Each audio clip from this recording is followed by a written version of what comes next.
मैं Gita Paliwal BA final में फिर से आपका स्वागत करती हूँ।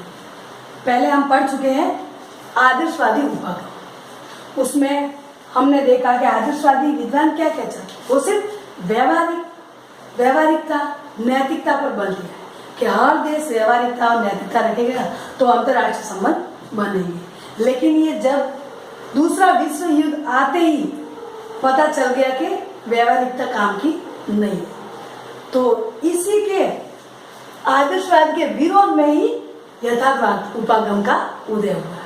तो आज हम पढ़ेंगे यथार्थवादी उपगम। यथार्थवाद का उपगम का अर्थ है कि वो तर्क विश्लेषण द्वारा जो बातें आती है उनको सही मानकर कहते हैं कि हाँ ऐसा करेंगे तो ऐसा होगा और ऐसा ही होगा।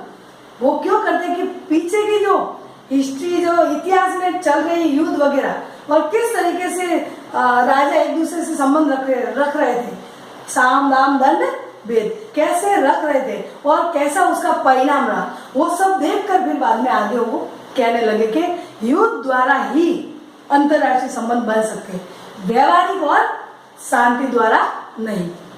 अगर व्यवहारिक और शांति द्वारा होता तो दूसरा विश्व युद्ध शीत युद्ध ये होता ही। तो इन्होंने आदर्शवाद के विरोध में यथार्थवाद उपगम के विद्वान क्या कहते हैं, तो अलग अलग बात कही है। ये क्या मानते हैं विद्वान, इस उपगम के विद्वान कहते हैं मनुष्य स्वभाव से स्वार्थी दुष्ट व झगड़ालू प्रवृत्ति का होता है।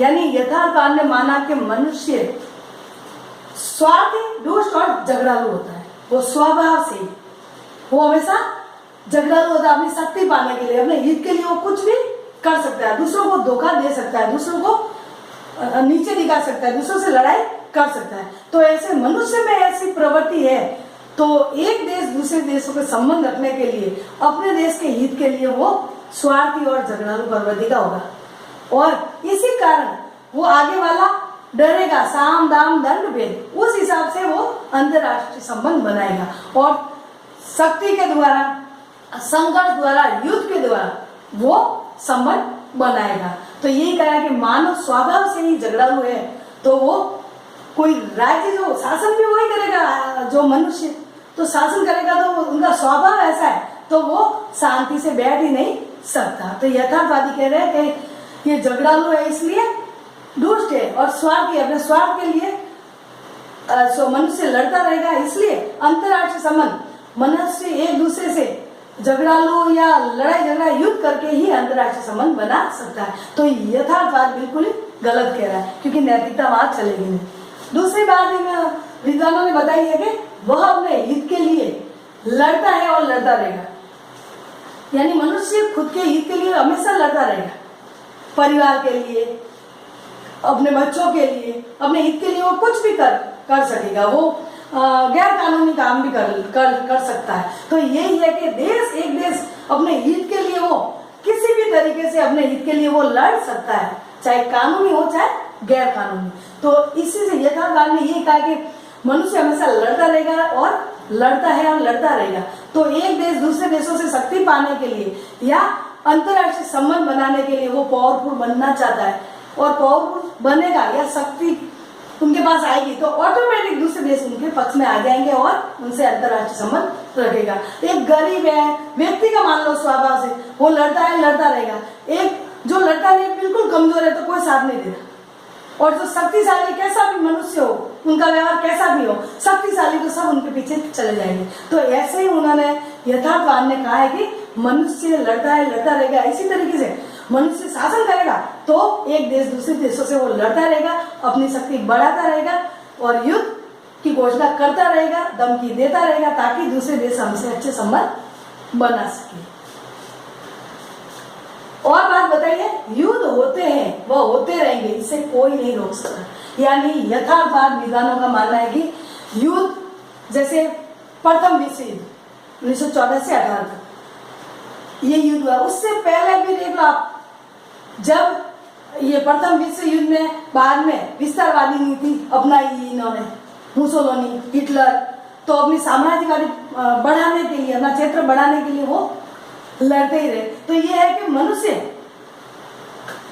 लड़ते रहेंगे और हमेशा लड़ेगा, युद्ध में लड़ते रहेंगे, हमेशा युद्ध रोकने की कोशिश कभी भी नहीं करेगा। क्यों? क्योंकि वो युद्ध के द्वारा ही शक्तिशाली बन सकता है। अब मुसोलिनी और हिटलर को देख लो, फांसीवादी और नाजीवाद दोनों ही अपनी शक्ति बढ़ाने के लिए पूरा विश्व पर शासन करने के लिए उन्होंने इतना किया, लेकिन पतन हुआ। लेकिन पतन होने के बाद दूसरा विश्व युद्ध तो नहीं टला। तो यही कारण है कि मनुष्य लड़ता है और लड़ता नहीं था। आगे है विश्व शांति की कल्पना करना बेकार है, यानी पूरे विश्व की शांति बरकरार रखना, ये बिल्कुल ही कल्पना। आप आदर्शवादी वो कल्पना कर सकता है, लेकिन यथार्थवाद ये बात मान ही नहीं सकता कि शांति हमेशा नहीं कह सकती। एक व्यक्ति के लिए, उनके परिवार के लिए या फिर देश के लिए जो शासन कर रहा है, या राजा हो, आगे इतिहास में जो भी देख लो, क्या होगा कि हमेशा शांति की कल्पना कर ही नहीं सकता। कौन? आदर्शवादी तो शांति की कल्पना कह रहा है, लेकिन आगे जो बात आई, जो बाद में ये बातें आई, तब पता चला कि शांति की कल्पना है। अगर शांति की कल्पना आदर्शवादी 18वीं सदी 19वीं सदी में यथार्थवादी दोनों आ चुके थे, लेकिन यथार्थवाद ने तब घोषणा कर दी थी कि द्वितीय विश्व युद्ध के बाद, प्रथम विश्व युद्ध के बाद दूसरा विश्व युद्ध हुआ और युद्ध होता रहेगा, लेकिन आदर्शवाद ने कल्पना की कि शांति बरकरार रहेगी। तो ये इतिहास 18वीं से 19वीं सदी, उसमें दोनों का उद्भव हो चुका था, लेकिन आदर्शवाद हमेशा शांति की बातें कर रहा था और यथार्थवाद हमेशा युद्ध की बातें कर रहा था।